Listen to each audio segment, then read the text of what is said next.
Hey everyone, welcome to the What is Money show. I am thrilled to be sitting down today with Mr. Avik Roy, who's the president of the Foundation for Research on Equal Opportunity, which is freeop.org, FREOPP.org.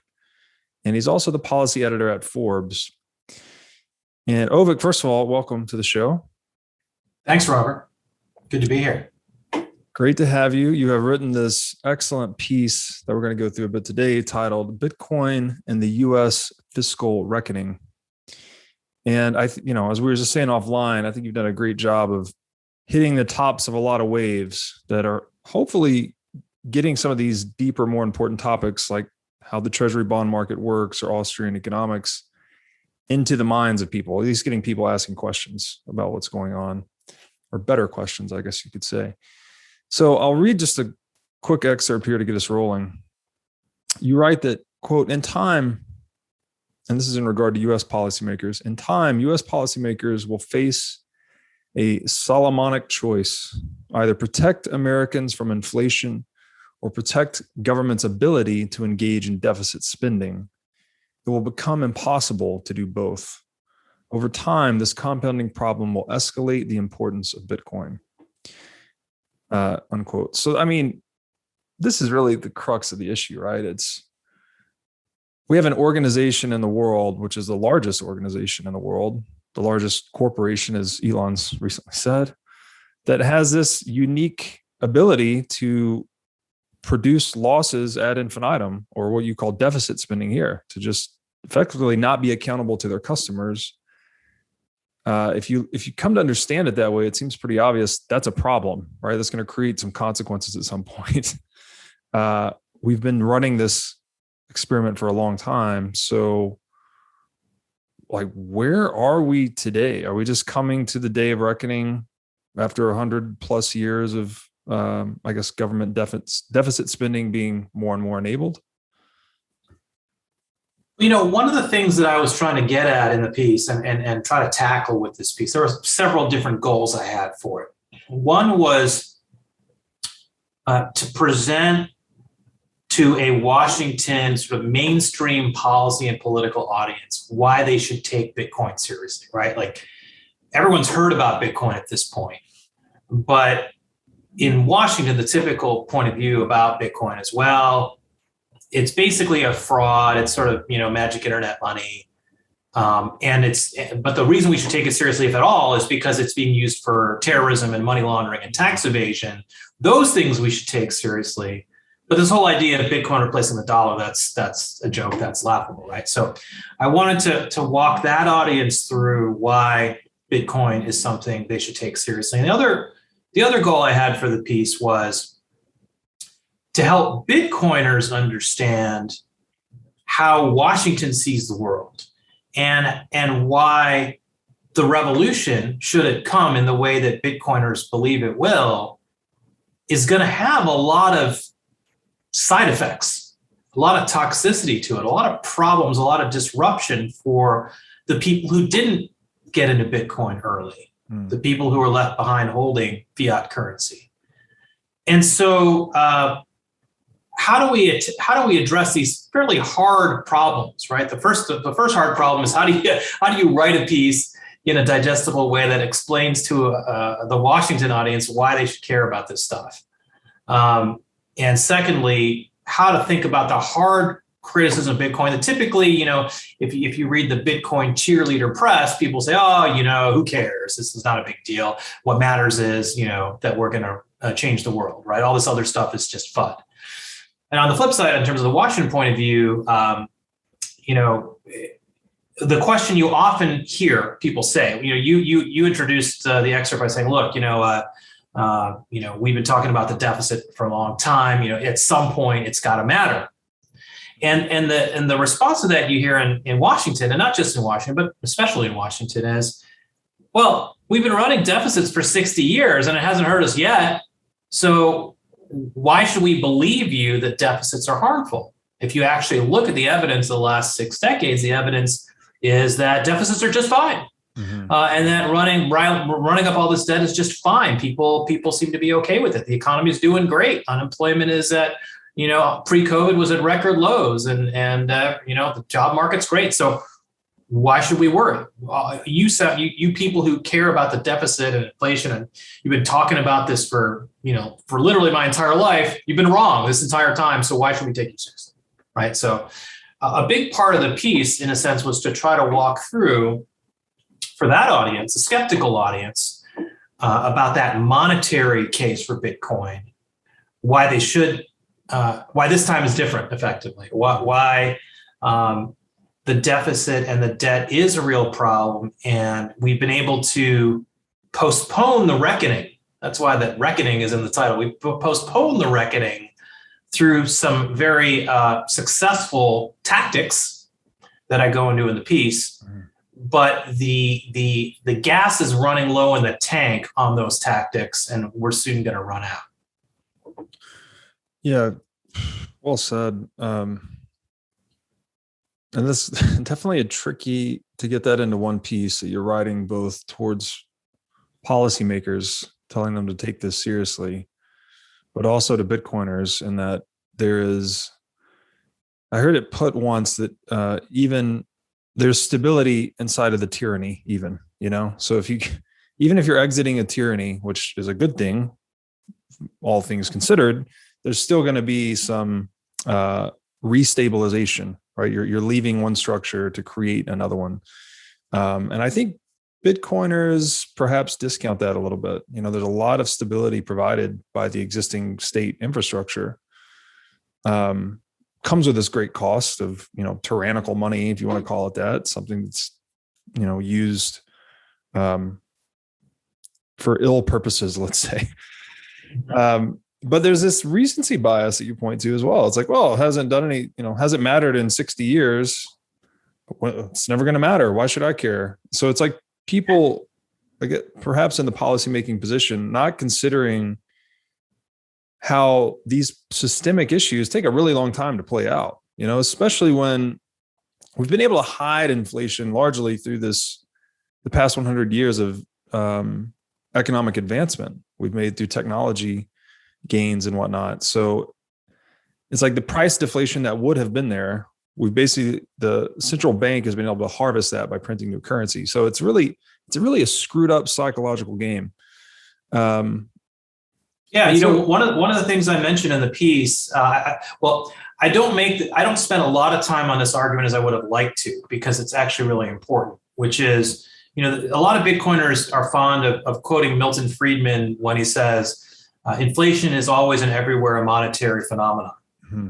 And though I don't state this, flat out in the piece, an argument that I'm effectively making in the piece is that's not exactly true. That inflation, defined as the CPI, the Consumer Price Index, is not always and everywhere a monetary phenomenon, because actually a lot of things affect consumer prices. Mm-hmm. So yes, if you massively print money and decrease the purchasing power of every US dollar unit of currency, that can drive inflation. But other things can drive deflation alongside that inflation. World trade. So the fact that we can buy bananas from Mexico and T-shirts from Bangladesh, that drives deflation alongside the consumer price inflation from printing money. Mm-hmm. The fact that we have technological advances, right? That is a deflationary trend. Mm-hmm. Something like cholesterol-lowering drugs, right, which used to cost a lot of money, now basically are cheap commodity prices of generic drugs. That's deflationary. Mm-hmm. So there are actually a lot of factors in the economy, and all the things I've just described are components of the consumer price index. Mm-hmm. So when you're measuring the so-called official measure of inflation, which is not just influenced by monetary policy, but also influenced by free trade, and particularly the advent of free trade over the last 60 years, and particularly the last 40 years, and the technological advances from the IT revolution, which also started around the same time in the 80s, you can see why monetary inflation has been sort of canceled out by the massive advances in global trade and technological innovation that have come alongside it. Right. And so Milton Friedman was writing coining that phrase at a time when those things weren't true, right? Where the industrial age that he was writing about there was still rapid, advances in trade and innovation in that period, but not nearly at the pace that we've seen in the last 40 years. Mm-hmm. So in a sense, the Milton Friedman aphorism, which governs Fed policy today, has been part of the problem, right? Mm-hmm. The Fed believes Friedman. The Fed says, well, Friedman said that inflation is always and everywhere a monetary phenomenon, and therefore the fact that we're keeping rates so low and printing all this money and we're not seeing CPI inflation must mean that we should push harder on monetary policy. We should have even a more dovish and expansionary monetary policy than we do now. And so that's one of the major intellectual mistakes that the Federal Reserve and, let's say, mainstream economics is making at the moment. Mm-hmm. No, yes. And to try and decomplexify this a bit. So, CPI, importantly, is not inflation. I think there's a lot of self-deceit built into this Fed wisdom of how to manage the money, right? It was, CPI is not increasing, therefore there's no inflation, which is failing to understand that you can't even have a universal inflation metric. It's as subjective and dependent on the things you want to buy as value itself, right? It's based on demand. So, the introduction of new currency into the supply is basically artificially harvesting the economic surplus. So we're creating economic surplus through trade and innovation, which would decrease prices for everyone in a hard money world. In theory, right. But in a soft money world or a centrally managed money world, those gains are being centrally harvested, essentially, by the currency authority. So, yeah, I get tangled up here because I don't know whether they understand the game and it's being purposely played out and there's a false narrative being put forth to justify it, or if it's self-deception. If the Jerome Powells of the world just actually believe what Friedman said fully to the letter without applying any critical thought. Anyways, I think it's more the latter. I think that they are convinced that inflation is always and everywhere a monetary phenomenon, and therefore the fact that it is not happening means that the velocity of money is rapidly decreasing, not that there are these deflationary trends in technology and trade that are compensating for monetary inflation. I think that's the great intellectual error of the Fed. It's not the only factor in that. If all of your peers and all of your professional colleagues either are central bankers or people who are senior executives in the financial industry, mm-hmm. right? You're going to be intellectually biased by your social network, right, towards thinking that what's good for the financial industry must be the rational and sound policy. You've got every bank and every venture capitalist and every hedge fund manager in the country loving the fact that we have low interest rates, because that means you can do a lot of things that you otherwise wouldn't be able to do because money is cheap for you and you have a lot of money to borrow against. And so that bias towards doing what you're doing, because that's what everyone in the financial community who has access to you is telling you to do. And maybe you came out of that community. Not every central banker is a purely sort of government servant type. Mm-hmm. Many of them have worked in the financial community before and after working at the Fed. So that is it's motivated reasoning is a very powerful factor in life, and the motivated reasoning, the pressures for motivated reasoning at the Fed are to do what's best for the financial industry. Right. Yes. Yeah. So there's the danger of groupthink. There's the danger of blindness by incentives. Right. You're incentivized to look at this a certain way. Right. Everyone in your social sphere benefits from looking at it a certain way. So, it's funny. And by the way, that that's true of Bitcoiners too, right? We Bitcoiners can also be incentivized to look at the world in a certain way and maybe turn a blind eye to the challenges ahead. Yeah. If things keep going the way they're going. And that's really important for us to also concentrate on, because the greatest risk to Bitcoin comes from Bitcoiners not being strategic about the disruption to come from Bitcoin being more successful. That's interesting. I'd like to unpack that a bit with you here. So before we get into that, though, I want to pivot back to these tactics you described. I guess for a broad term, we could say the fiat currency complex. It's largely the central bank, but there's also some state apparatus around it. There's even some intellectual apparatus, the Keynesian economists of the world, MMT, all of this intellectual justification for what's going on.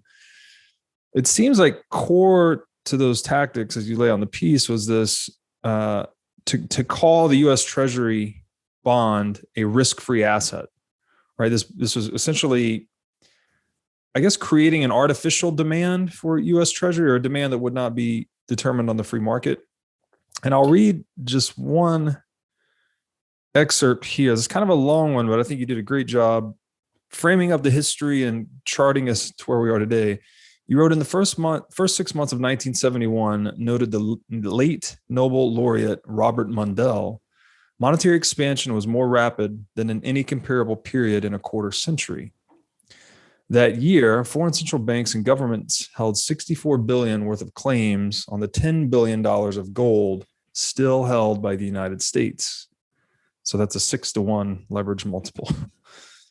It wasn't long before the world took notice of the shortage. In a classic bank run scenario, anxious European governments began racing to redeem dollars for American-held gold before the Fed ran out. In July 1971, Switzerland withdrew $50 million in bullion from U.S. vaults.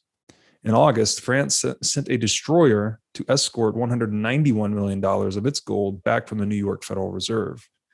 Britain put in a request for a $3 billion redemption shortly thereafter. Finally, the same month, Nixon secretly gathered a small group of trusted advisors at Camp David to devise a plan to avoid the imminent wipeout of U.S. gold vaults and the subsequent collapse of the international economy.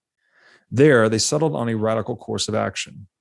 On the evening of August 15th, a televised address to the nation, Nixon announced his intention to order a 90-day freeze on all prices and wages throughout the country, that is, price controls, a 10% tariff on all imported goods, and a suspension, eventually a permanent one, of the right of foreign governments to exchange their dollars for U.S. gold.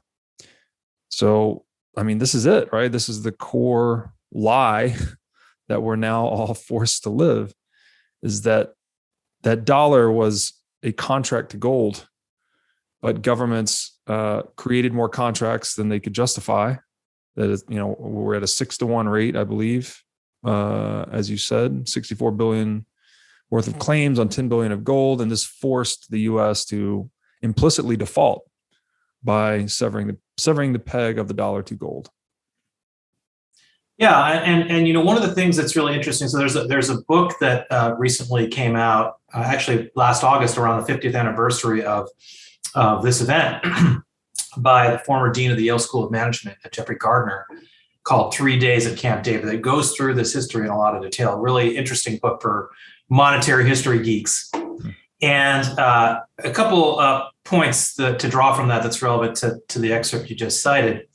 One is that if you were Nixon in that moment, you probably would do the same thing, roughly speaking. I mean, maybe not exactly the same thing, but the point is, Nixon at that moment in August of 1971 had very few options, because there wasn't enough gold left in the U.S. to pay off all the claims on the gold, right? So what do you do in that situation? You can either just unilaterally devalue the dollar, or you could do what he did, which was to shut down the gold window, which led to a market-driven devaluation of the dollar, right? You just don't have a ton of options. You could have taken the peg down and started again, but would that peg have helped? You just don't know.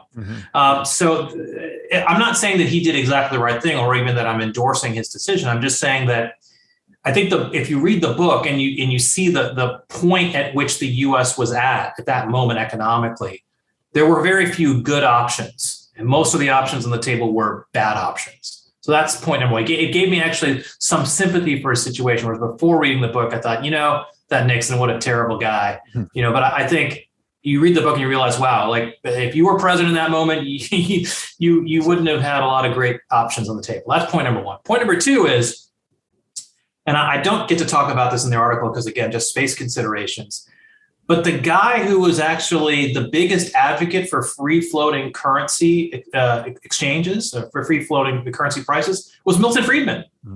And Milton Friedman had been an advisor to George Shultz, who was at that point, I believe, the Deputy Treasury Secretary, if I'm recalling correctly.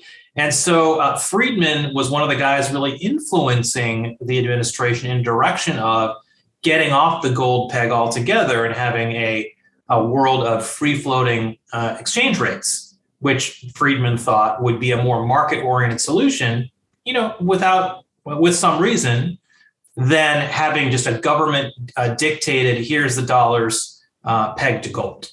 Mm-hmm. So there was a pro-free market argument for getting rid of the gold peg and moving to a free-floating exchange rate. And as I talk about in the piece, unfortunately, you could make that argument. You could say, well, hey, in this world of free-floating exchange rates that you and I, Robert, have grown up in and spent our entire lives living under, and most Bitcoiners as well, you could argue that that's a market-based system in a way. Mm-hmm. Currency traders can short this currency and long that currency if they want to, just like they can with crypto.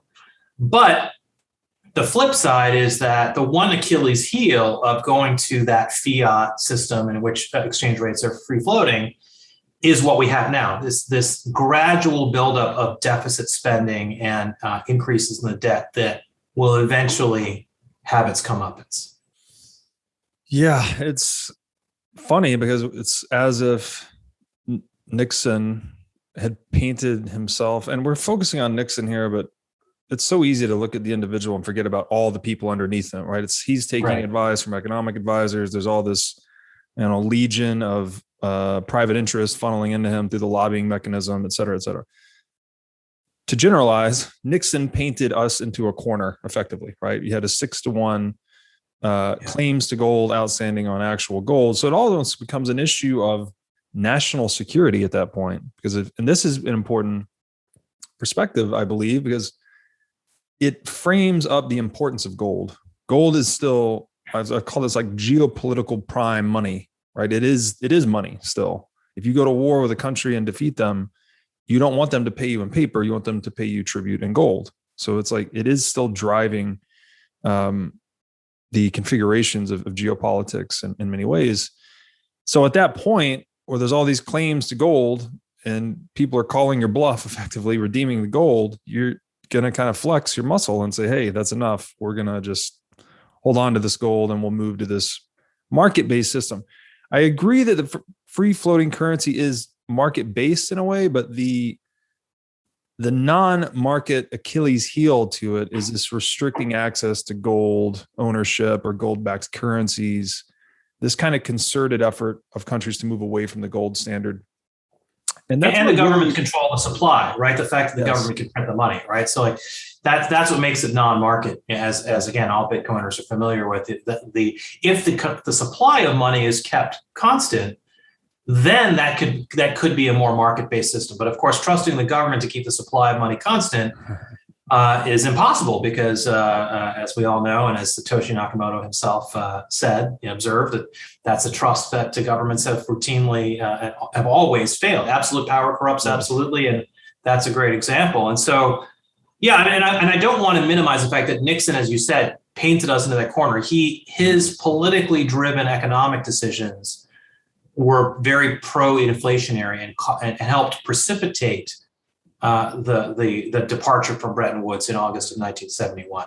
But he and his predecessors all share responsibility for that, as does the fact that the Bretton Woods system itself was doomed to fail because the pegs, the relationship between the various currencies of the Allies was determined by the states of their economies in 1944. And, that was never going to last, right? West Germany and Japan in particular were booming from 45 to 75, let's say.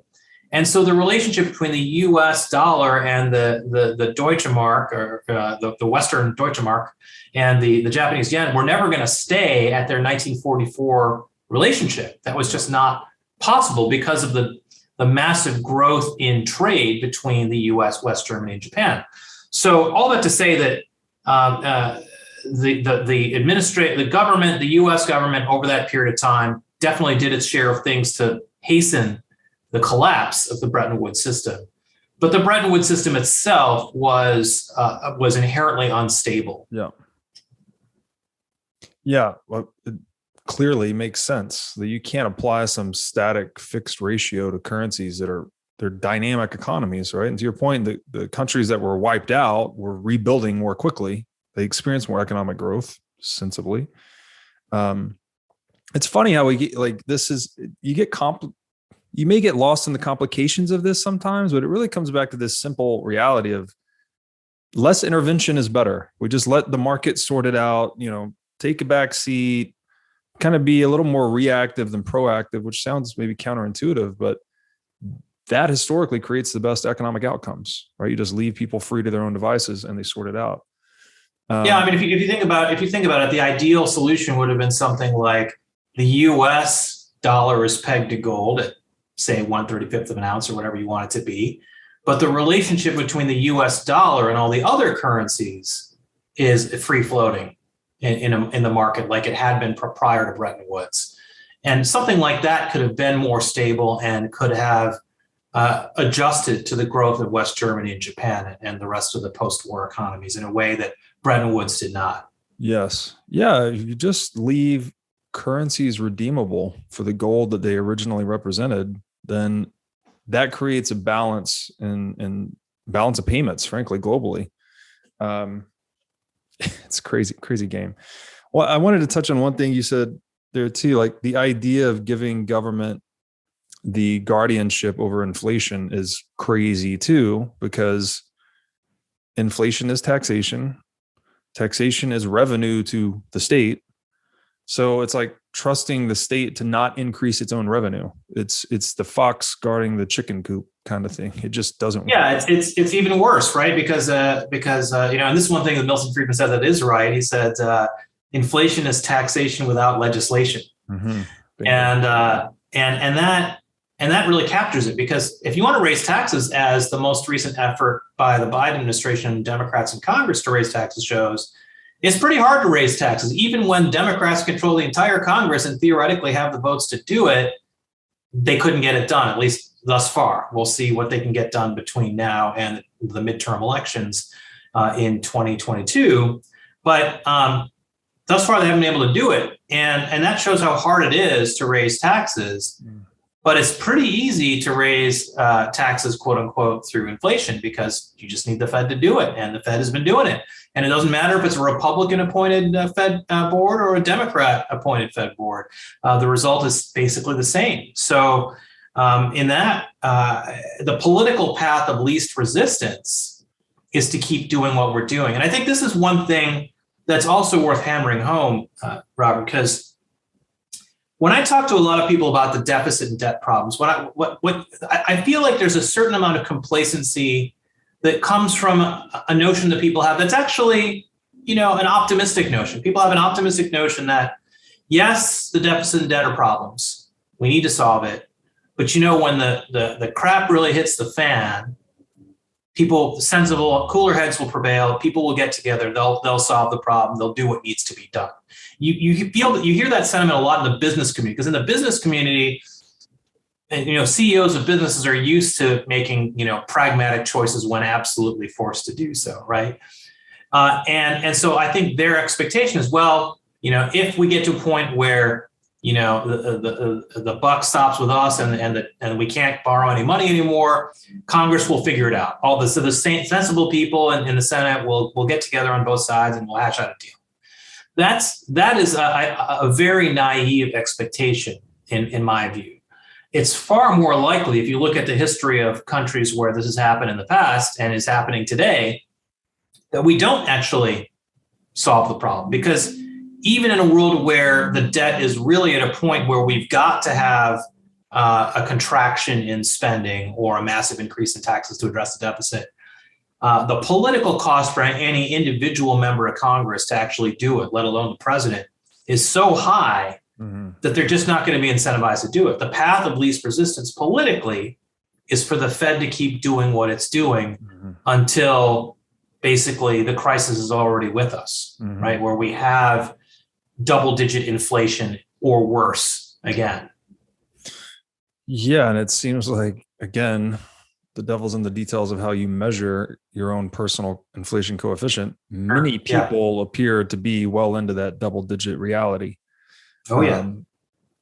And it just is a matter of, to your point, political expedience, and that there's very little effort to just update that dollar database versus trying to actually increase people's direct tax bill, or, these other more explicit mechanisms are resisted. So politicians tend to favor the more implicit mechanism. I want to read one more excerpt here. So we described 1971. There was the, of course, short run, illusory economic boom as a result, as there always is when you inject a bunch of artificial liquidity into the system. This is the classic, drinking before the hangover kind of scenario. Like, we get high on life and then there's inevitable crash back to reality with a little more pain for every drink that we took. So you're right. Nixon's short-term success was a mirage, however. After the election, the president lifted the wage and price controls, and inflation returned with a vengeance. By December 1980, the dollar had lost more than half the purchasing power it had back in June 1971 on a consumer price basis. In relation to gold, the price of the dollar collapsed from 1/35th to 1/627th of a troy ounce. Though Jimmy Carter is often blamed for the great inflation of the 1970s, the truth, as former National Economic Council Director Larry Kudlow has argued, is that the president who unleashed double-digit inflation was Richard Nixon. Again, this illusion, right? That there's all these illusions built into the system where now you can scapegoat the next president for something that happened almost a decade prior, and we're left none the wiser, right? And then whatever, Jimmy Carter rotates out of office and we're like, oh, glad we got rid of that guy, no more inflation. But it's not, we're hacking at the leaves, only looking at the leaves, frankly, and never addressing the root problem, which is the legal monopoly on money itself. Yeah, I mean, full credit to Reagan and Volcker. They did raise interest rates a lot and paid, a heavy political price, or Reagan did, at least Republicans did in 1982 for that. They lost, they lost seats that, his polls were very, very, very down. But he stuck with it because he felt it was his mandate and important to conquer inflation, and they did. I think really the mistakes started to happen in this century, right? So you had Reagan, you had George H.W. Bush, you had Bill Clinton, all of whom, while they weren't Austrian economists per se, in the sense of going back to the gold standard and whatnot, the monetary policies of that period were pretty hawkish by today's standards. You had, the end of the Cold War meant there was reduced defense spending, which led to budget surpluses for a brief period of time. The Clinton White House was very concerned about bond vigilantes driving up interest rates through market mechanisms. And so they were very focused on keeping the deficit low so that the Treasury bond was seen as a risk-free asset with low interest rates and low counterparty risk.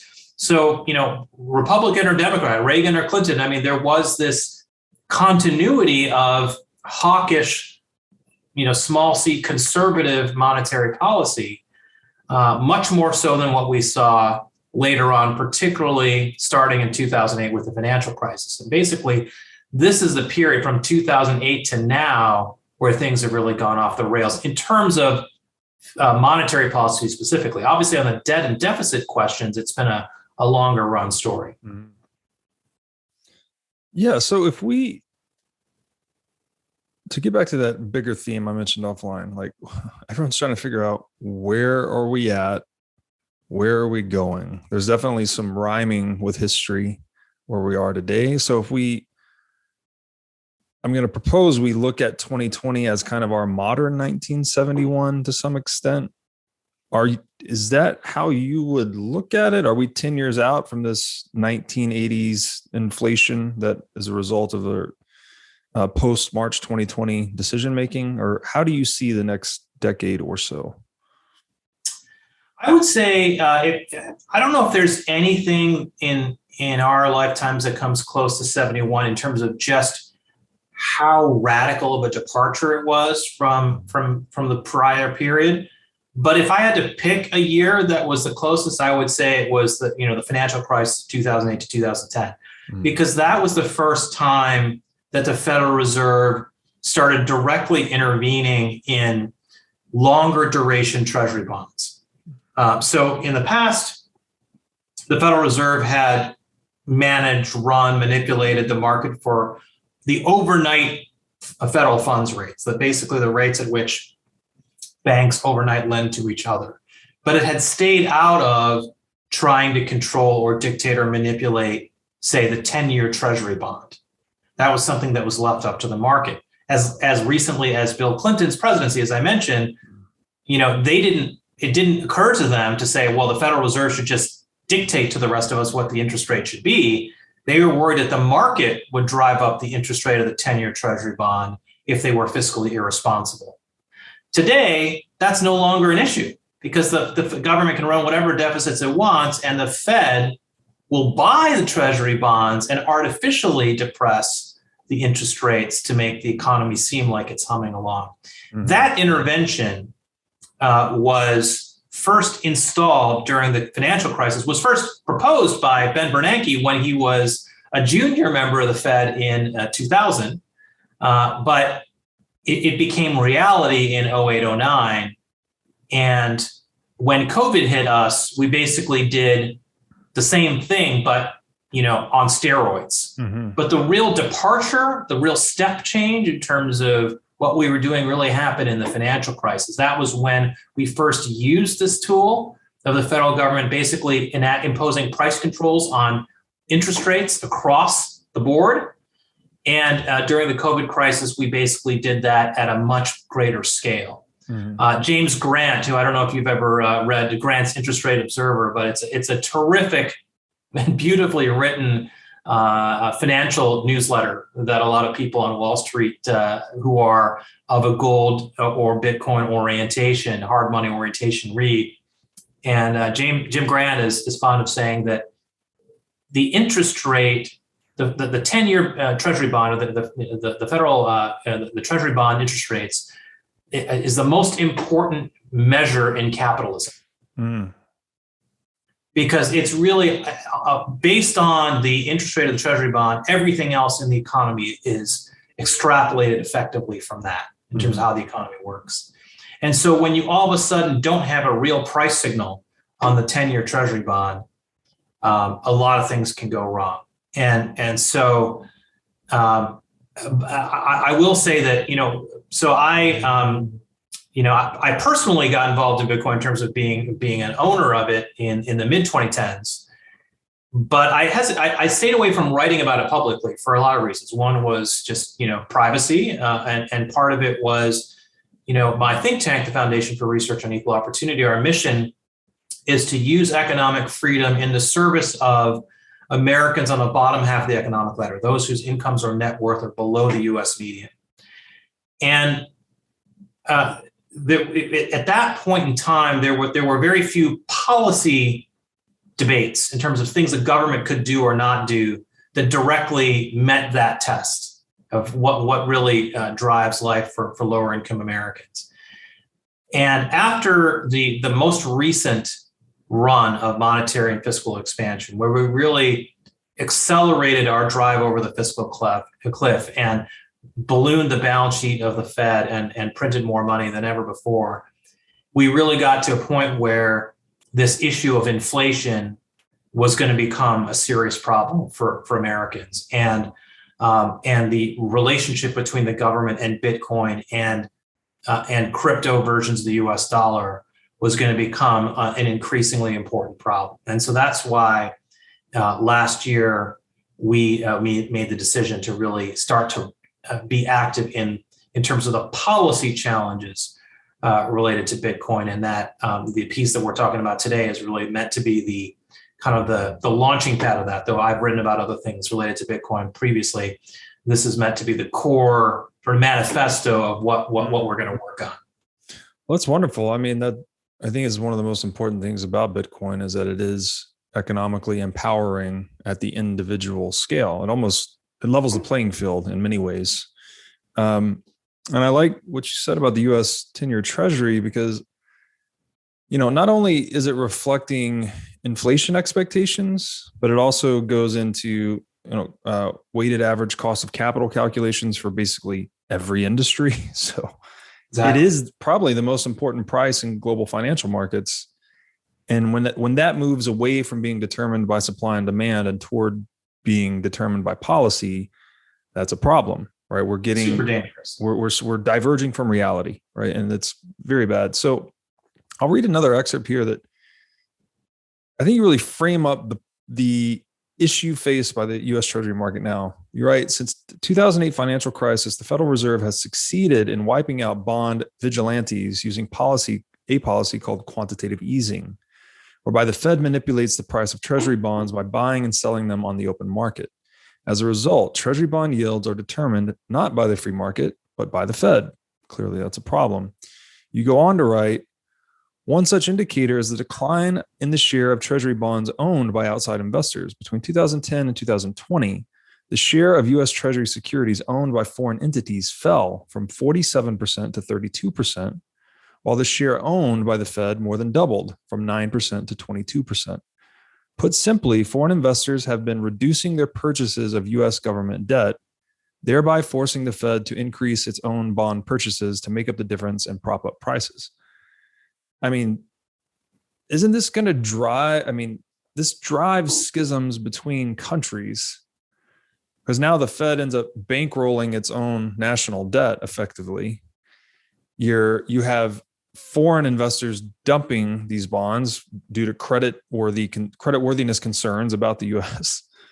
So the scheme's falling apart. Is that how you perceive this right now? Is it this thing we've managed to kind of keep it on artificial life support for many decades, but now it seems like something's changed? Yeah, so actually at the version of the article that's at freeop.org, we have a chart where we plot this evolution in the share of ownership of Treasury bonds by the Fed, by U.S. government entities versus foreign investors. And the trend is pretty dramatic over a 10-year period. To see that level, that degree of change over 10 years is very significant. You think about, over the next 10 years, those two curves could cross. You get to a point where the Fed owns more Treasury bonds than the rest of the world combined. How crazy is that? Mm-hmm. Within 10 years, which is a blink of an eye in the context of human history, we could be there. And it's not merely that the rest of the world is losing confidence in the full faith and credit of the United States. There are other factors at work as well. So you have countries like Russia and China that don't want to own treasuries because they don't want the U.S. to have leverage over them geopolitically, right? They want to be like, look, if the U.S. is going to do stupid stuff and freeze our assets, we want to basically not have our assets in treasury bonds. We want to be able to have them in things that we control. So that's a factor, is countries that see themselves as rivals or competitors or even enemies of the U.S. not wanting to own treasury bonds. Another factor is that this is something that a lot of people aren't as focused on, but is very important. The European Union is a sleeping giant in terms of the issuance of sovereign debt. So right now, the U.S. issues treasury bonds, which reflect the debt of the United States. But in the Eurozone, the European Central Bank historically has not issued similar kinds of bonds at the Eurozone level. It's individual countries. So Germany has the Bund, for example. And so different countries in the European Union issue their own debt. But during the COVID crisis, for the first time ever, the European Central Bank started issuing euro-denominated bonds against, as liabilities against the European Union, as opposed to for an individual country. And one could envision a situation where over time, the ECB does more and more of that kind of work, meaning effectively the Eurozone becomes a competitor to the US as an issuer of government debt at that scale, for an economy that is at the same size, if not larger, than the US economy. Which means that if you're Deutsche Bank and you need to park your money somewhere, and you have right now you park your money with US Treasury bonds because it's the largest kid on the block. There's no country that issues debt at the scale that the US does. And various regulations that I go to in the article sort of prod you to own these Treasury bonds. Mm-hmm. But what if there was an alternative at the European Union level that's just as liquid, just as large, just as scalable as a Treasury bond? And so the reason why that's important is that if there are more competitors to the US Treasury bond for financial institutions and governments to park their money, then demand for US Treasuries will decline, which means interest rates will go up.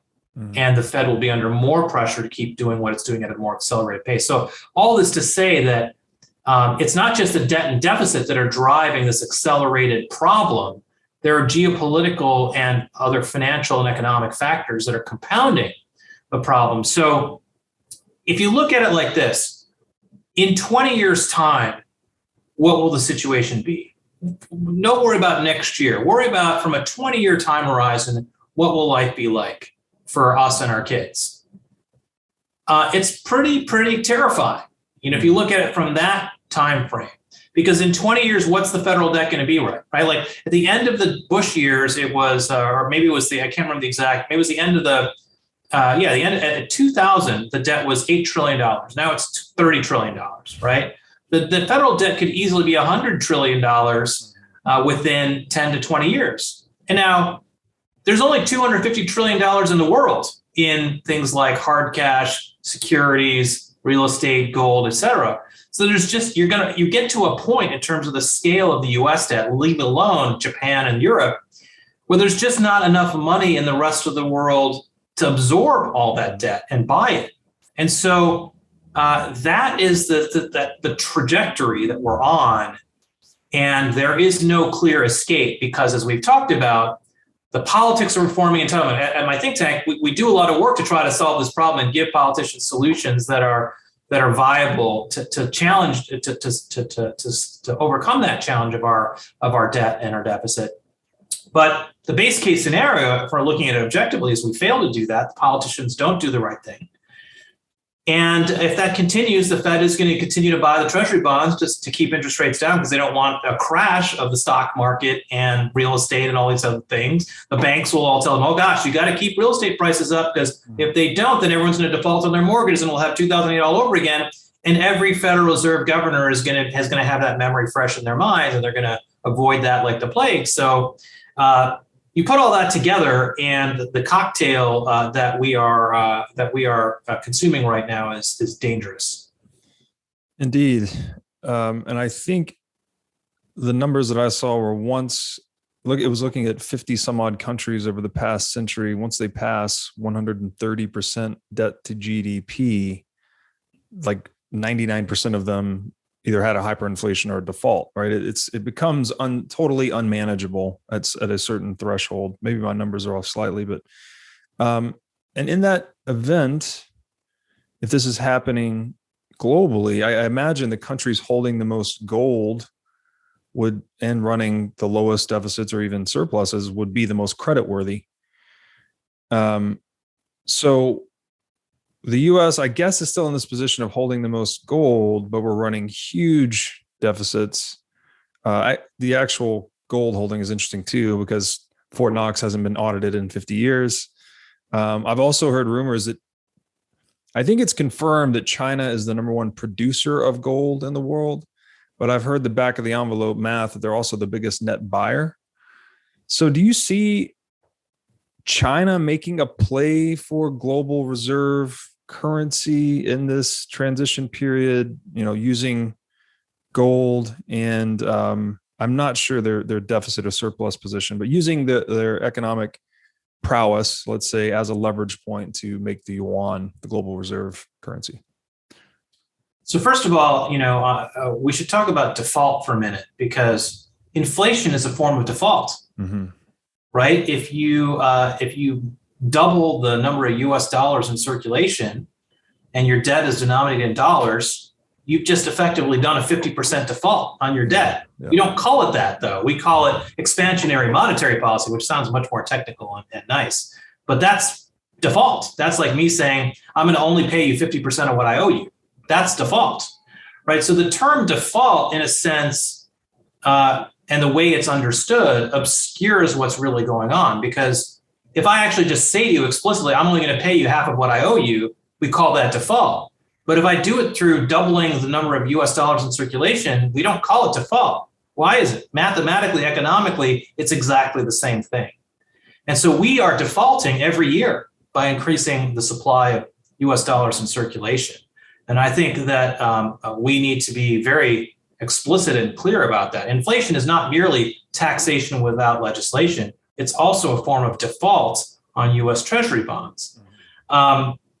So to your point about China, China actually is in a worse spot than the US in terms of deficit and debt issues. They're, obviously getting reliable statistics out of the PRC is not easy, but the conventional estimate is that the debt to GDP ratio in China is like 200% because they're doing all sorts of things, turbocharging their economy through bubble type stuff. The Evergrande real estate bankruptcy is an example of that. There's a lot of stuff going on in China that's very unstable. So I don't, yes, the Chinese economy is growing relative to the rest of the world, the rest of the advanced world, but they have their own share of challenges, structural challenges, some of which are this kind of, deficit fueled bubble, some of which are just the corruption of the banking and a real estate system in China.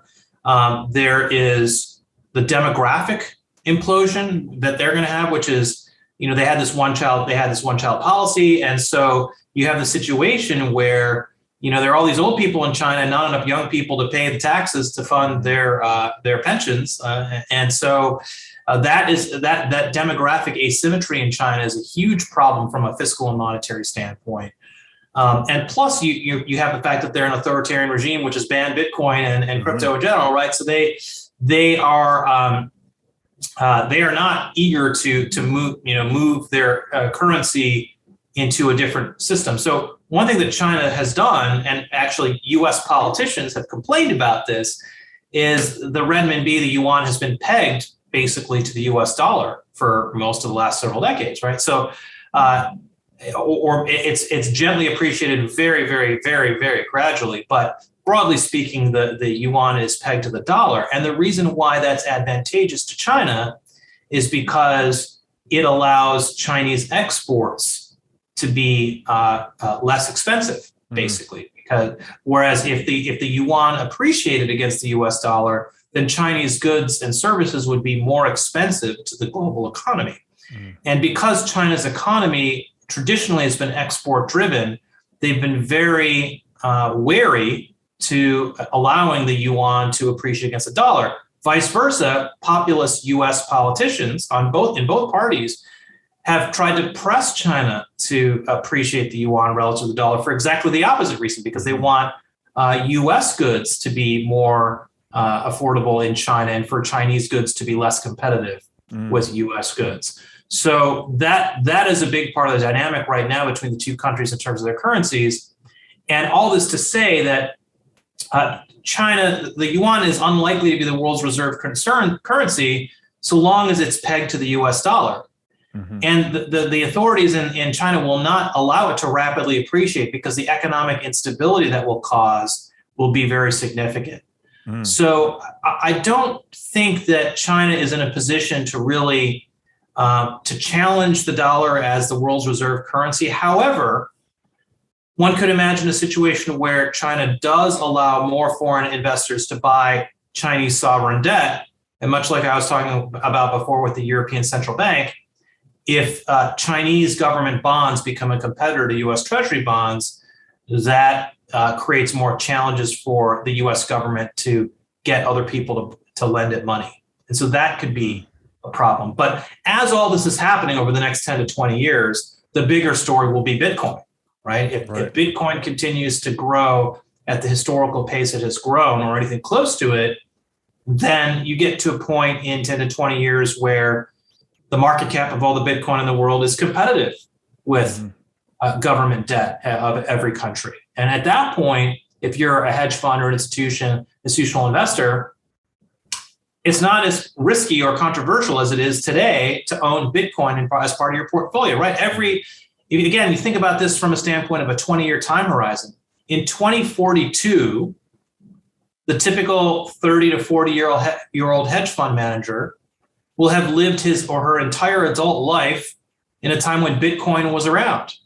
For them, Bitcoin will be just as ordinary and normal and frankly old-fashioned as Facebook is today for the kids who say, oh, Facebook is where my grandparents go to keep tabs on me. It's not where I go to post what I'm doing with my life. I go to TikTok or whatever for that, right? Bitcoin will be sort of the OG in that respect in a way that makes it kind of stodgy relative to the fanciest trend. We already see this, right, with the DeFi stuff. So all this to say that it will become much more conventional to own Bitcoin as an investor, along with all these other trends are happening. So again, if you look at it from that 10 to 20 year time frame, there is a lot stacked against the US dollar and the US Treasury bond.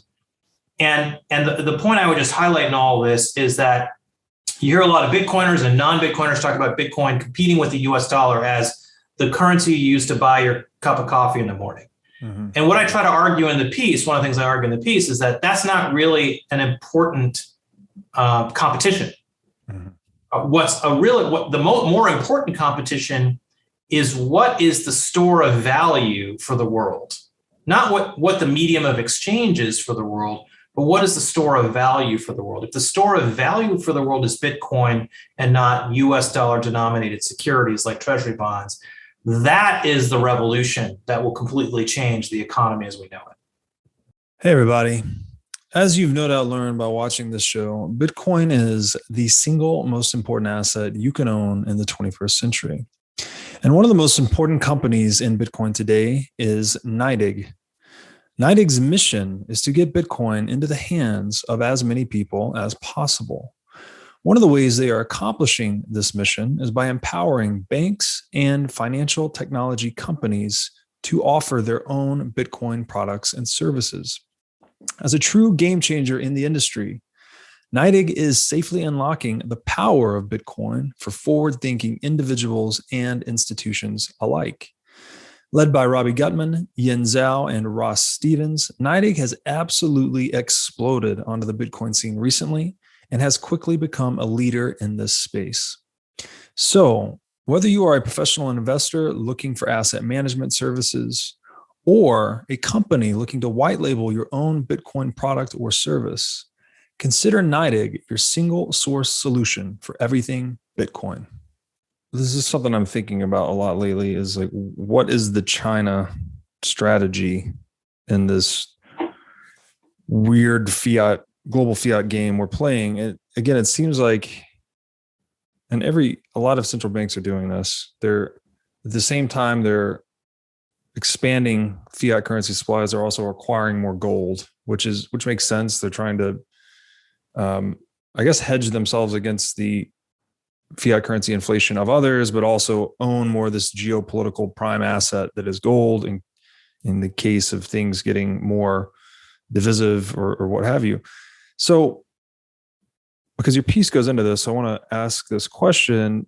Seems like China is leveraging the gold play to some extent. They're producing and buying more gold at the same time, increasing their indebtedness and fiat currency supply. They've exiled Bitcoin mining effectively via regulation over the past year. And again, your piece gets into this, but doesn't that make the strategic case from a US perspective for Bitcoin? It's like, if Bitcoin is even marginally disruptive to gold, as you know, myself and many others have written and talked about, why wouldn't you take some position on that? I mean, you could almost be one step ahead of your primary competitor in the world, which is China, especially when they've sort of shot themselves in the foot over the past year in regards to that strategy? So as you say, Robert, in the piece, I make the case that that the U.S. should see Bitcoin as a strategic advantage for the U.S. because it's fundamentally incompatible with an authoritarian model like China's, right? China needs to control what its citizens do, and Bitcoin doesn't allow that, right? Bitcoin is the free flow of capital, and it's censorship resistant, right? And the whole model of China is censorship in every form, right? So that's why China's going the opposite direction. They're the world leader in developing a central bank digital currency because it's the most censorable form of money, a money that can be electronically turned on and off at will at a highly granular level, right? So that's the model that they value, which is why central bank digital currencies are a grave threat to economic freedom in China and around the world, and should be a very important concern for Bitcoiners in the U.S. But also that is one of the things that makes Bitcoin an advantage for the U.S. So one of the things that I mentioned in the beginning of our discussion that the comments you hear from Washington are, well, Bitcoin is never going to replace the dollar, but it is a concern in terms of money laundering, ransomware, terrorism, evading the SWIFT system, our ability to sanction other countries, things like that. The national security wing of Washington in both parties is very concerned about all those things. And so in part, I made sure to make space for these points about China, to point out to that constituency, that audience, that, hey, actually, I totally get your concerns. It is true, and again, we should not sugarcoat this. It is true that Bitcoin allows Iran, say, to evade the U.S. sanctions regime. That's true. But that's like saying email allows people to communicate with each other without the government stopping them. I mean, that's the nature of 21st century technology. It exists. It's been invented. You can't put the genie back in the bottle. And so rather than being nostalgic for a 20th century model of financial power, you have to accept that Bitcoin exists and instead realize that, yes, it means that the U.S. is not going to have the control over the global economy that it has had historically, or at least in the last several decades. And the flip side is Bitcoin is a strategic advantage for the U.S. Mm-hmm. Nearly all of the great Bitcoin-based companies are, not all of them, of course, but many of them are based in the U.S. or have U.S.-based owners and investors.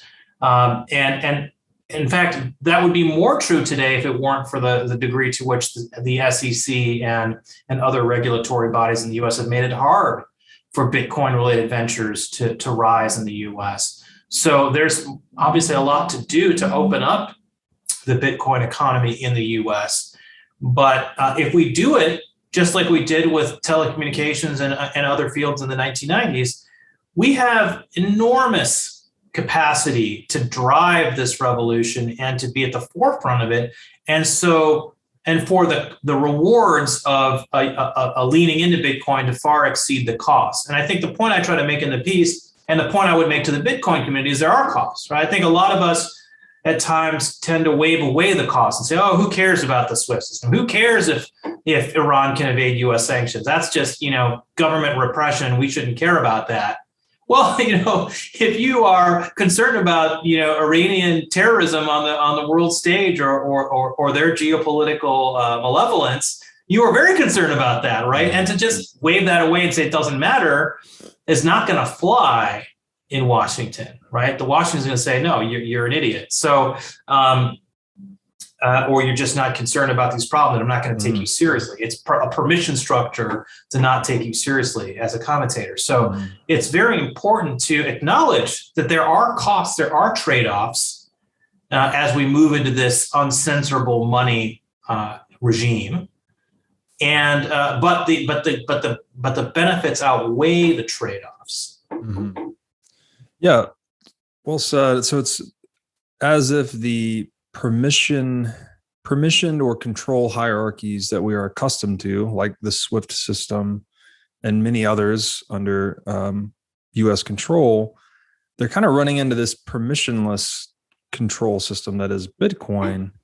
And it seems to me like the view was, how do we, how does this permissioned structure, top-down structure somehow assimilate this permissionless one and control it to its own interest? But once you understand Bitcoin, it's like, that's quite impossible. It's actually the reverse, that you have to adapt to this reality of permissionless money, right? It's not like, it's one thing to say, well, it's really bad that Iran can circumvent US sanctions. Okay, maybe that's so, depending on your value, judgment, or perspective, but it is a reality, right? It's like, this tool now exists. No one knows how to shut it down. It's like, it's as if, gravity were changed a few degrees or something. So you just have to adapt to this new reality. It doesn't seem to me like policymakers, as you get to in the piece, they haven't taken that seriously yet. And I guess this is just a virtue of Bitcoin's newness, or the fact that it's, only $1 trillion. Is that how you see it? Yeah, it's a combination of things, right? So it's definitely that it's a novelty, and most people who are very at the peak of their careers in government are in their 60s and 70s and 80s, right? These are people who it's just hard at that age, no matter what era you live in, to believe that there's some new technology that's going to disrupt the way in which the world has worked for your entire life.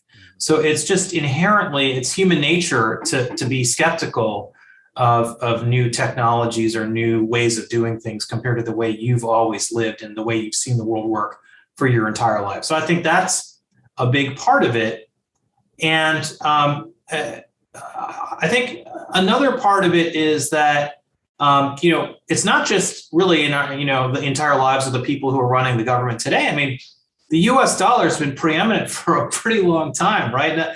Certainly since World War II, but arguably since World War I, when you had the hyperinflation in Germany, but not just in Germany. I mean, you had the massive monetary crises between World War I and World War II in Western Europe. So it's really arguably since World War I, certainly the collapse of the pound sterling in the early part of the 20th century, the US dollar has been preeminent. So it's been a very, very long time. And so when something has been true for a century, say, it's very hard to imagine that the world could be any different. And that goes for not just the supremacy of the dollar, it goes for the supremacy of the United States, it goes for a lot of different factors. And it takes time for these new realities to emerge.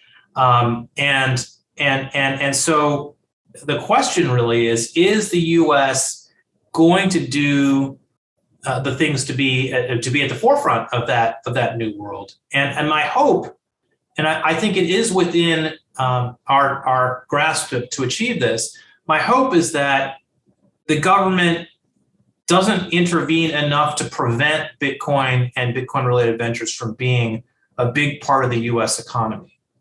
And so the optimistic case for Bitcoin in the US is that as Bitcoin-related ventures become a more important part of the US economy, it will become politically impossible to shut down Bitcoin in the US, because there will be a large and vocal constituency, as there already is, but even more so, a large and vocal and economically powerful constituency calling their congressmen and their senators and their presidents saying, hey, this is a big part of my retirement portfolio. These stocks, these mining stocks and Coinbase and whatnot, don't shut that down. There are huge jobs in my district people are being employed by this industry.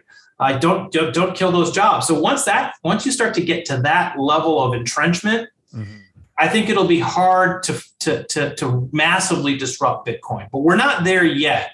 So I think the moment we're in now, between say the next 0 to 10 years, is a fragile time for Bitcoin in the US, in which the forces that say, as some in the Biden administration wanted to, that we should just tax all cryptocurrency gains at 80%, effectively driving the investment value out of Bitcoin and cryptocurrencies. And it would, right? Like if you had something like that happen, effectively, most institutional investors, most big investors would say, you know what, if I'm going to be taxed at 80% of my gains for owning Bitcoin, then it's not really worth it to own Bitcoin, right? And then they'll own something else. So there are things, again, yes, Bitcoin, the network, is uncensorable by the US. But Bitcoin as an investment, Bitcoin in terms of its adoption curve, is definitely within the grasp of the US government to affect. Mm-hmm. And so it's very important for advocates of Bitcoin to be preparing for that today. And some are, but more need to. People need to be much more aware and much less complacent about the potential of the US government to damage and disrupt the adoption of Bitcoin in the US and around the world. Yeah, it's interesting to me that the decentralized governance structure of the US actually comes into play so much here, where you talk about Bitcoin becoming entrenched into the economic fabric of the business community of the US in a way that should Bitcoin be threatened by regulation, those constituents speak out, right? And that voice is what, the reason I find that interesting is because I've identified Bitcoin as a technology getting us back to the foundational principles of the US, which was this decentralized governance model of checks and balances and centered on life, liberty, and property, you know? And I think you do a great job in the piece. Again, you cut through a lot of big concepts. So we kind of touched on the US Treasury market. Then you go into the Austrian School of Economics, which I've argued, and this is through Bitcoin, my own studies, that it appears to be the number one blind spot for most modern intellectuals. Like, they understand a lot about a lot of things, but this is a very niche topic, let's say, Austrian economics.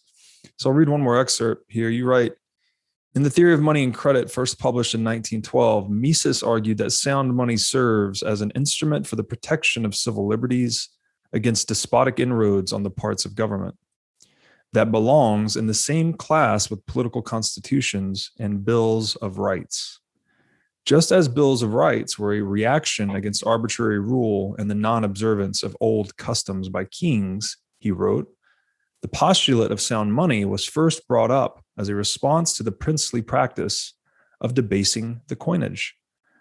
So, to make it very simple for people, it's like sound money is just honoring contract law, really, right? It's like people have the right to convert their money to whatever it was supposed to be. But through government intervention and legal monopoly enforcement, we've basically broken contract and money. And so in doing so, we get away from the foundational principles that are the US, that founded the US. And yet Bitcoin kind of takes us back towards that direction, should it continue to succeed. So I don't know, this kind of perhaps naive optimism I have as a Bitcoiner is that someone will deliver that message with sufficient eloquence to Washington. It's like, guys, we've been running this country for 200 plus years. It started on these principles. We have diverged from them. Here is a technology that takes us back to them. Our enemy, China, one of our enemies, has completely dropped the ball on this. This is a huge strategic advantage. It's a no-brainer almost when you understand it from these multiple angles. Yeah, I'm glad you read that excerpt, because first of all, it's just Mises really captures so much of what Bitcoin is about. But the reason I included that discussion of Austrian economics was twofold. One, because to a Washington audience that thinks of Bitcoin as newfangled, I'm basically trying to make the case in that section of the article that actually the ideas behind Bitcoin are very old, and in fact, very much a part of the economic freedom, the intellectual tradition of economic freedom in the United States and in the West, which is not something that I think a lot of people in policymaking circles and think tanks understand. That really Bitcoin is the embodiment of Austrian economic thinking. I mean, it's obviously well understood by your listeners, but not necessarily by people who are otherwise reasonably fluent in Austrian economics, or at least certainly like to quote Hayek in particular, and Mises to a lesser degree, and say, hey, I'm a follower of Hayek. I'm a follower of there are plenty of buildings in Washington named after Hayek in certain parts of the city. So there are to highlight for a Bitcoin skeptical audience how much of the intellectual tradition of free market economics is reflected in Bitcoin. That was part of the idea there. And also on the flip side, it's actually kind of amazing to me how little Austrian economics gets discussed in Bitcoin journalism, right? You hear a lot of people talk about the white paper, which obviously is great, never interested to read it. But the white paper, in terms of its economic philosophy, is really drawing on this much longer tradition that's very rich and contains a lot of thinking that Bitcoiners would benefit from reading and encountering, because it would deepen their understanding of Bitcoin and its basic economic concept. So I'm in a sense also trying to express to the Bitcoin community, hey guys, there's this. Satoshi Nakamoto was not the first person to come up with the idea of sound money. This idea's been around a long time. And people have been thinking a lot about the risks and dangers of unsound money for a long time as well. Yeah, it's a great point. And, Austrian economics, you could perhaps say libertarianism more broadly, it's been contemplating this non-interventionist or post-state economic model for hundreds of years. There's been a lot of great thinking and great writing about it. It also invokes a different type of knowledge or epistemology that is not empirical, right? It's deductive from certain axioms. It's deducing these realities, like the Austrian business cycle theory and whatnot. As important as that is to just understand the significance of Bitcoin, where I'm at currently is I'm also looking at what the world looks like post Bitcoin. With the thing like contemplating the privatization of security or things like this, to your earlier point, when the state's not there anymore, there's certain services that were provided. And I should say, when the state is less there, the separation of money and state results in smaller government is kind of the theory behind the monetization of Bitcoin. As government shrinks, certain services that it has traditionally provided would likely be provided by the private sector. So I just wanted to reinforce your point that it's a very deep rabbit hole. There's a lot of lessons to be gleaned from this study of relatively old literature that I think is very applicable to the world we're going into.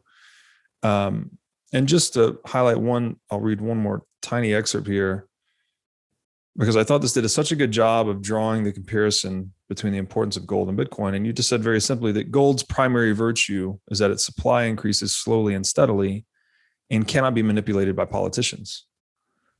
That's it. You just want predictable store of value, right? I want to own a fraction of a total supply of money that I know has a very low probability of being debased or manipulated by others. And that's right. Gold approximated and Bitcoin perfects. Yeah, I mean, and I think what's important, I would highlight in what you just said, the word predictable. Because you hear a lot of people, for example, Vitalik Buterin has said, well, if Bitcoin is sound money, well, Ether is ultrasound money because its supply is going to decrease over time. And yes, supply is a factor and a consideration, but it's the predictability of the supply that's most important, because for something to be a long-term store of value, you want to have a fair amount of certainty or confidence in what the supply will be 10, 20, 50 years from now. And that's where Bitcoin, with its fixed supply, is very attractive to investors and savers, because you know what the supply will be. And that's very important for planning, right? If you're trying to plan for, okay, how am I going to organize my life over the next 40 years so I can retire? An unpredictably shrinking supply is, I guess, okay, but the very nature of unpredictable means, well, it could go down. Maybe there's some new software upgrade and it goes up again. I don't know. But with Bitcoin, it's fixed. That's in the code, and the code isn't going to change in that way, at least not feasibly, right? So that predictability is important for Bitcoin and for gold. The fact that while you can't completely predict growth and supply of gold, it has been pretty steady and stable in terms of the growth of supply over time. And understandably, for many of the same economic principles that apply to Bitcoin mining, there's kind of an equilibrium of the cost of extracting it from the ground relative to the spot price of gold are kind of in equilibrium. Similarly, the price of mining Bitcoin relative to its spot price. So those are relatively predictable factors that you can model as an investor in ways that are very, very important to Bitcoin as a store of value. And one other point, by the way, harken back to our earlier discussion of the Austrians. One of the points that Friedrich Hayek makes in the Denationalization of Money, which is a great little monograph on this topic that I encourage everyone to read if they haven't. He makes this point that moneyness is not a unit; it's not a binary thing. Mm-hmm. So the textbook definition of money that you encounter in Econ 101, where in order to be money, it must be 1, a store of value, 2, a medium exchange, 3, a unit of account. And if it's not all 3 of those things at once, it's not money. And so you hear some people say, well, Bitcoin's not really money because, maybe it's a store of value, who knows, but it's volatile. It's not a medium exchange because nobody's using it to buy their coffee except in El Salvador. And it's not a unit of account even in El Salvador. So it's not real money, right? That's the argument you hear people say or people make. And what Hayek points out is that different types of money are at different points in the spectrum of those 3 characteristics. So for example, the US dollar, yes, it's widely used as a unit of account, widely used as a medium exchange, not such a great store of value. Right. So is the US dollar not money because it's not a good store of value? I think most of us would agree that it's money. It just happens to be better at 2 out of the 3 things, right? Bitcoin, great store of value, not widely used as a unit of account, seldom used as a medium of exchange, also a very important form of money, right? So one of the insights of Hayek's is that this textbook definition of money is somewhat ad hoc and artificial and retroactive. And the real test of money is how it's used across those 3 dimensions. And certain types of money may be more useful for some versus others. And the store of value component is the most important. Yeah, it's an excellent point. That I believe I got that from Hayek as well, that moneyness exists on this gradient. And anything that trades typically has some monetary premium, right? Whatever demand is holding that asset, not to use it or consume it, but to actually trade it in the future. That's kind of the monetary premium associated with each asset. It just so happens that monetary premium tends to accrete to one asset disproportionately so, like as was the case with gold. And the functions too are interesting because we do, in the textbook, it's like it needs to be these 3 things.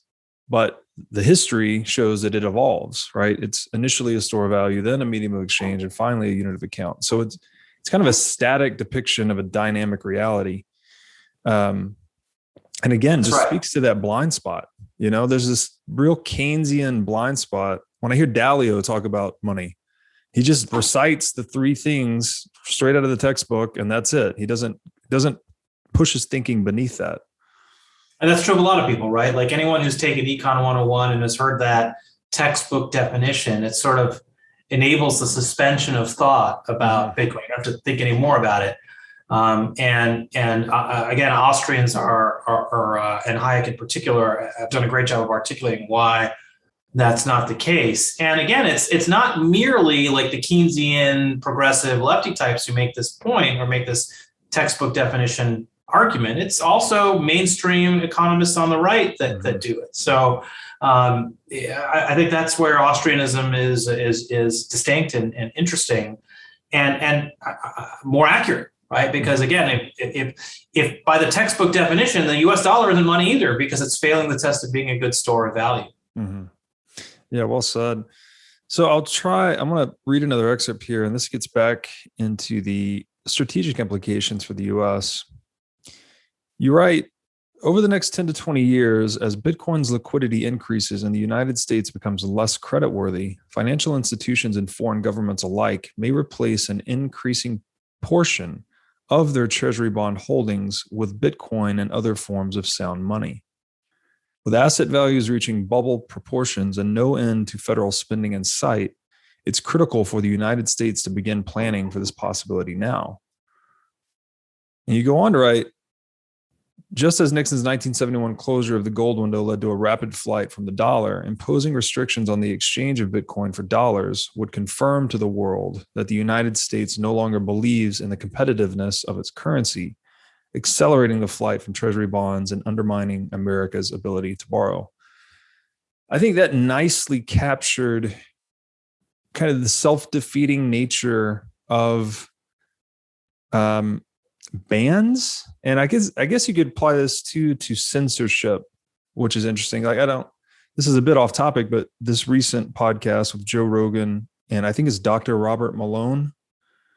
Anyways, I haven't watched it myself yet, but I've seen a lot of people speaking out in the social sphere saying that the only reason they watched this, apparently this episode was banned by YouTube or Twitter or whatever, censored. The only reason they watched the episode is because it was censored. So right. I'm thinking back on, there's this whole history of banned books, states have banned books across history, but they end up being— Martyrdom works the same way, right? You assassinate someone, they become a martyr. Yeah, exactly. Right. So this whole idea of censorship or regulation or control, it just seems like it's decreasingly effective in the digital world, where it just kind of, you try to stamp out one version of it and people that indicates to people that it's important for whatever reason. And then copies pop up elsewhere and people go and watch them. So I think you did a great job just applying that type of thinking to Bitcoin's, should Bitcoin be targeted by a regulatory attack, the likely result?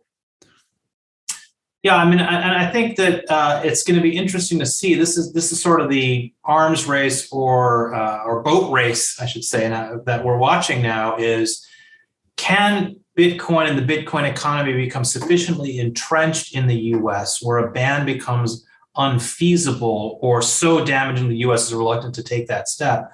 Versus, like today, yes, investors in Coinbase would get harmed, and investors in mining stocks would get harmed.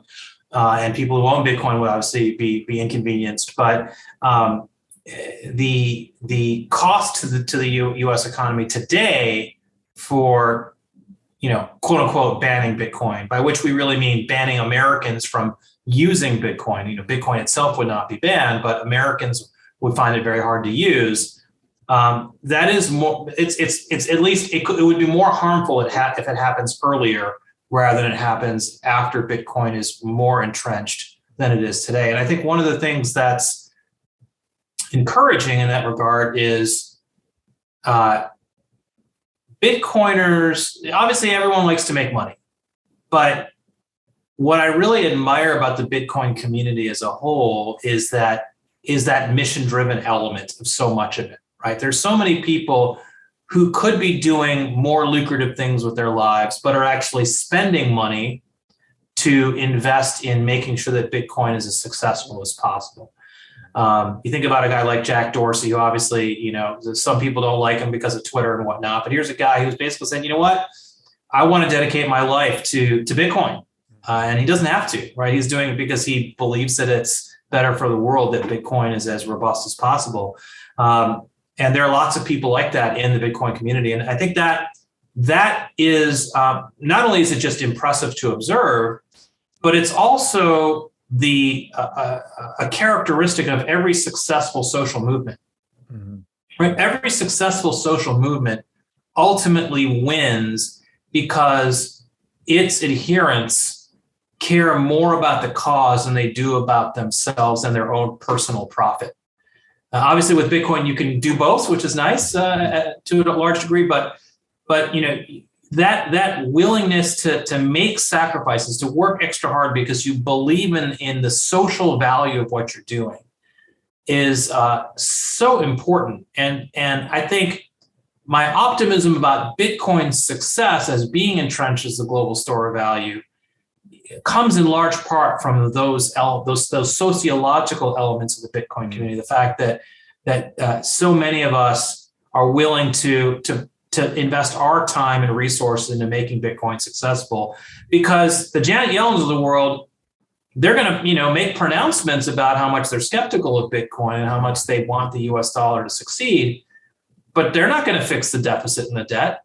They're not going to roll back the Treasury's balance sheet. They're not going to do the hard things that you have to do to ensure that the dollar competes and the Treasury bond competes with Bitcoin.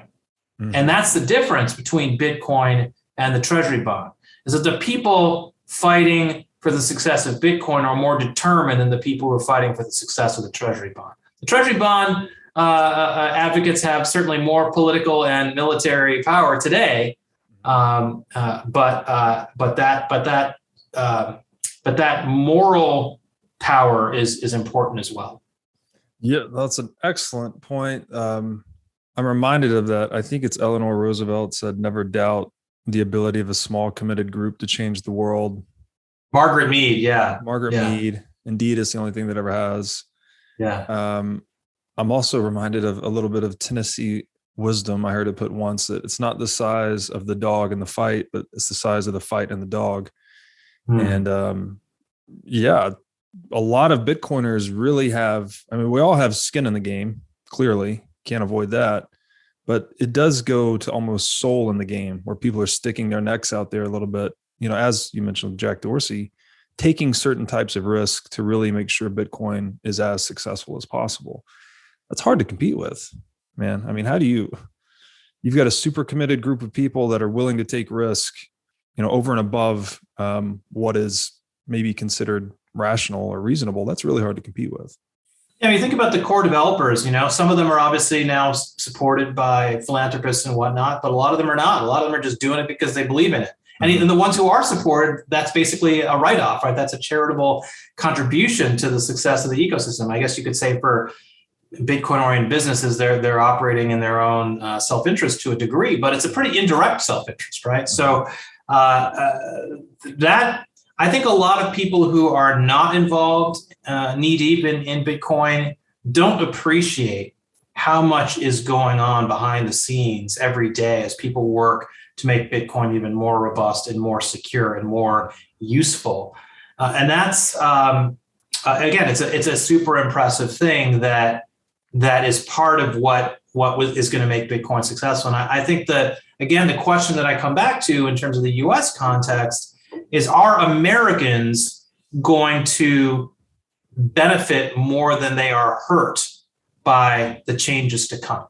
Because, as the US dollar and the Treasury bond weaken and our ability to borrow money ad infinitum weakens, those Americans who don't own Bitcoin and are late to the game are going to be in harm's way, right? Because the value of their savings, to the degree they have them, are going to decline. And if they don't have savings, they're even more at risk, because buying things in dollars, if their wages come in dollars or their government subsidies come in dollars, are going to have less purchasing power.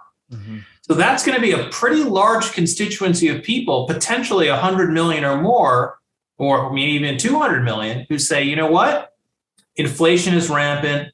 We've got to stop it no matter what, and we've got to do something about it.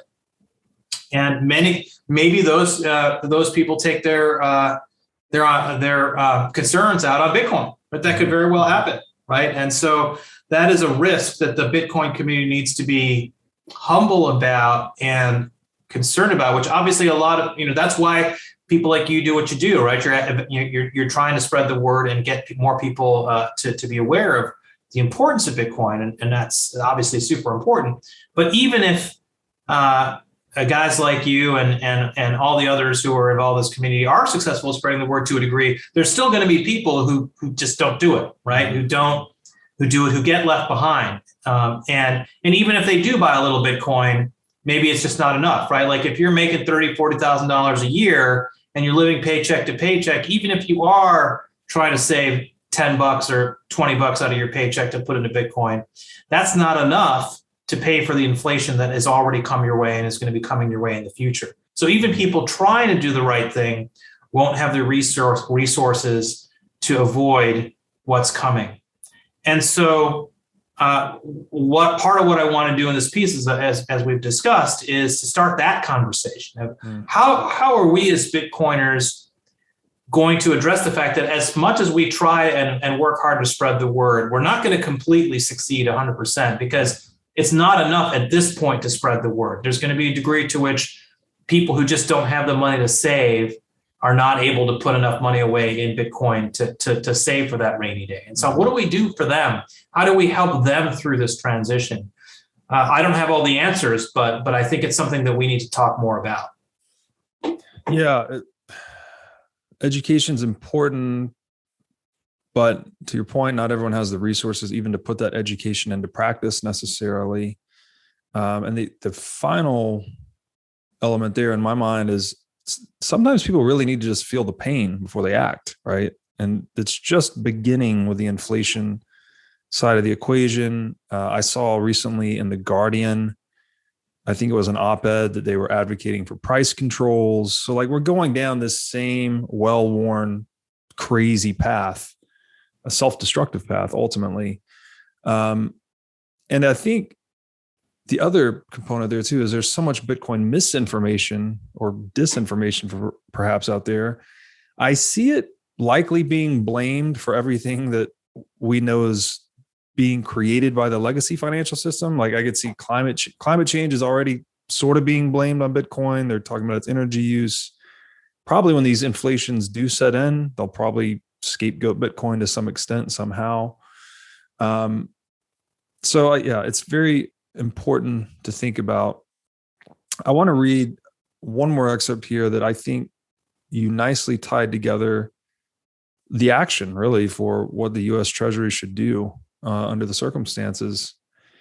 Before you do that, let me make one point about this blame game topic, because we're already seeing it in a sense that, you have Elizabeth Warren and others saying, well, the reason we're having inflation now is because greedy corporations want to increase their stock prices by raising prices on consumers. And it's like, hasn't the stock market existed for like 90 years? I mean, these companies have been publicly listed companies for a long time. Why do they pick this moment to suddenly raise prices if greed and the stock market were the incentives? Greed and the stock market have been around a long time. Yeah. So you're already hearing this kind of, well, it's the corporations that are causing inflation, not fiscal and monetary irresponsibility.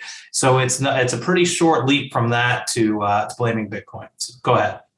Yeah, no, that's an excellent point. That the deeper we get into the consequences of fiat, the more deceptive, either self or otherwise. I don't know if Elizabeth Warren, does she believe that, or is she just bullshitting? It's hard to tell.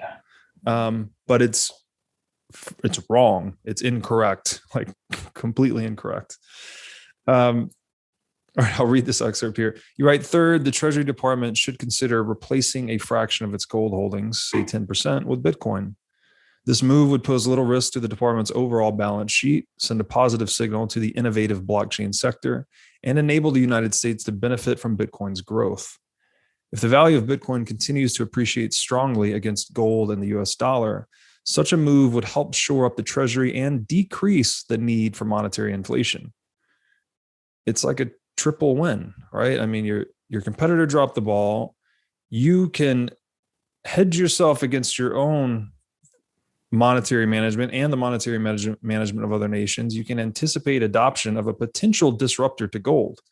Like, you don't need to go all in on this thing. Even if you think Bitcoin has a 1% chance of success, then allocate 1% to Bitcoin. I just don't, it seems so obvious to me. And maybe it's just because I look at this subject matter for years on end, but how do we implant this obviousness into the minds of policymakers that can make it happen? Yeah, it's a great question. And I think it's going to take some time. Politicians are very loath to do things that they're going to get a lot of flack for, that they don't have confidence will work. Right. So if you really have confidence that it'll work, adding Bitcoin to the Treasury, then you're going to do it. You don't care that people are going to snark and yell at you and whatever else. Right. But if you're not so sure about Bitcoin, you've just heard from some of your advisors it's a good idea, but you yourself aren't so sure, you're not going to take that risk.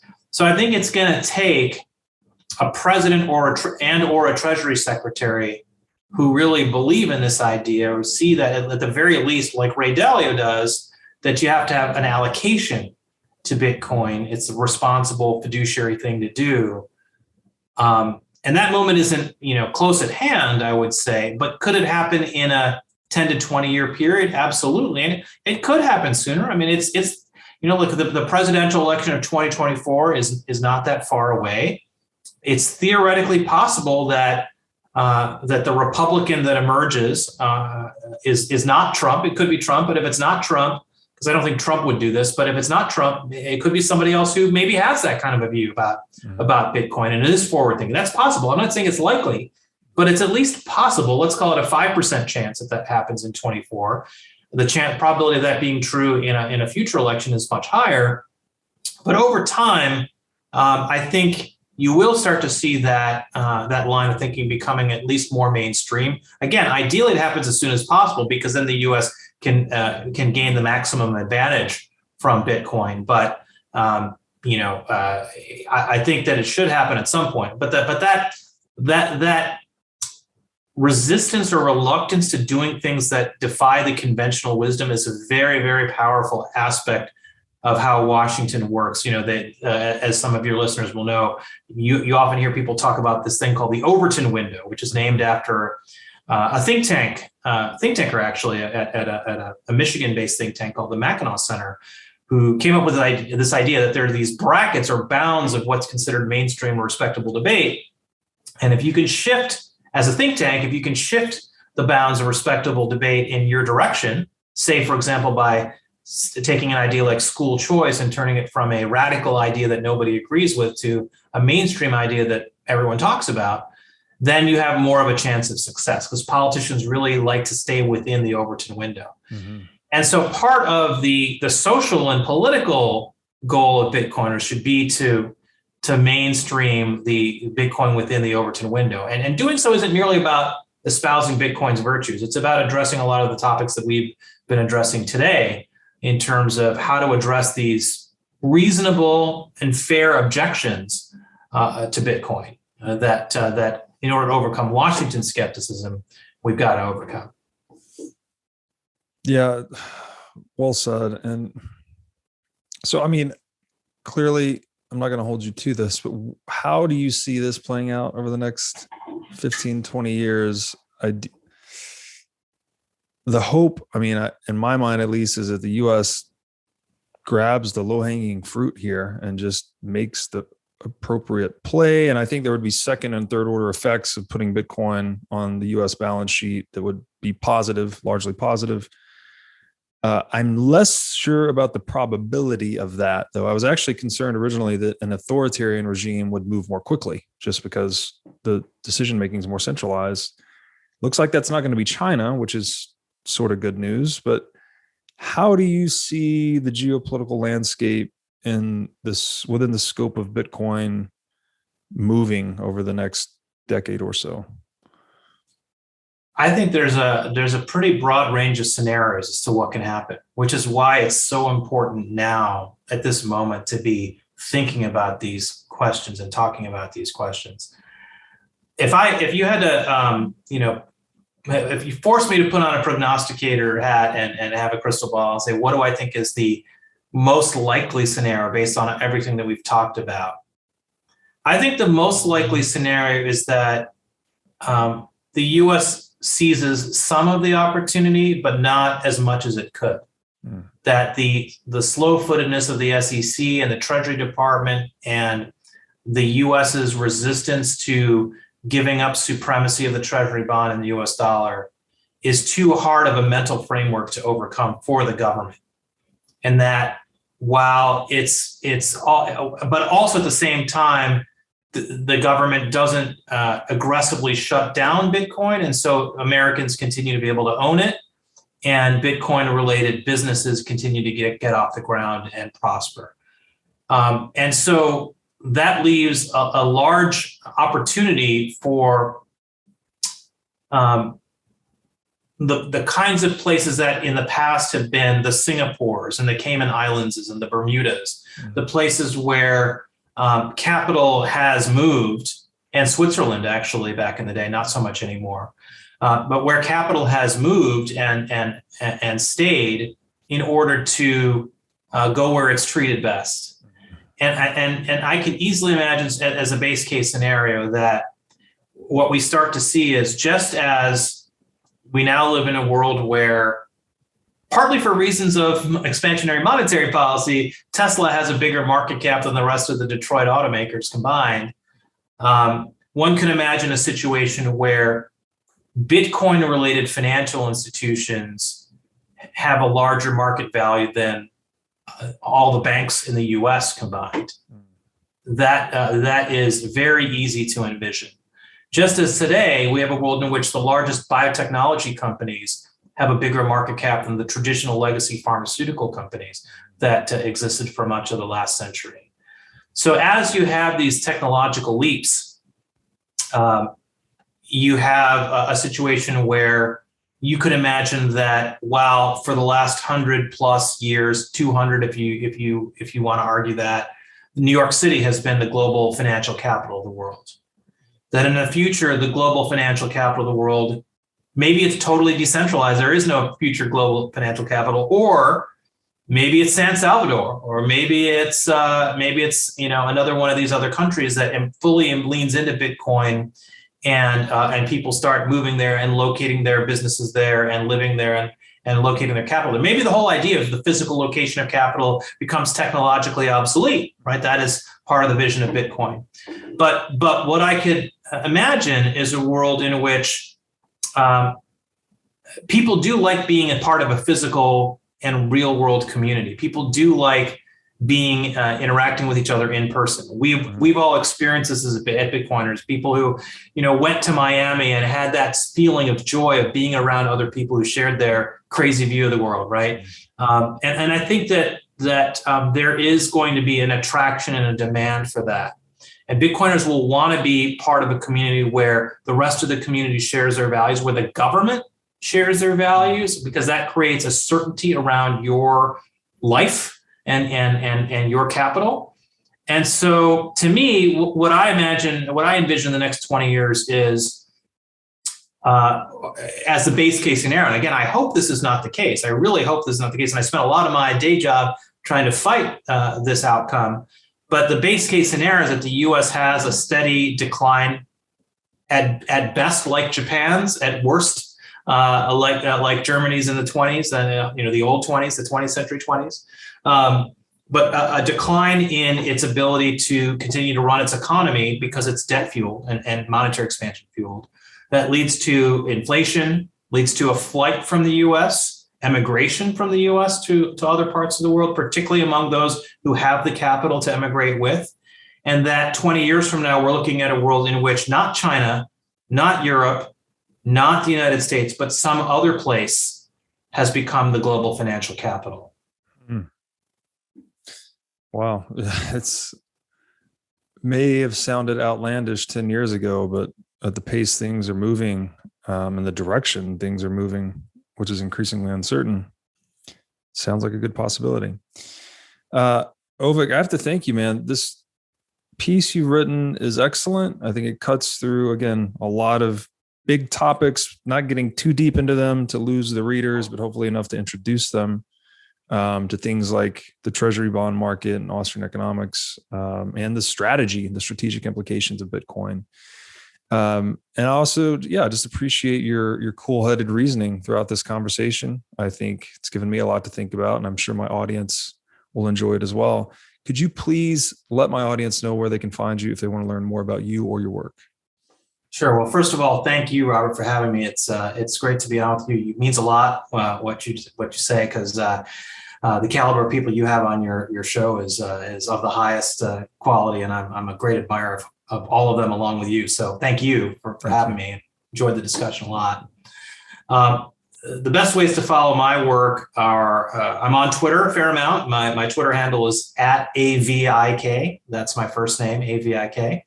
And you can also follow FREOPP, FREOPP, both on Twitter. That's the Twitter handle, and at freopp.org, FREOPP.org. And my work at Forbes as well. But Twitter is probably the first place to start because that's where I'll post pretty much everything I think about and links to those articles when they come up. Wonderful. All right, Avik, thank you so much.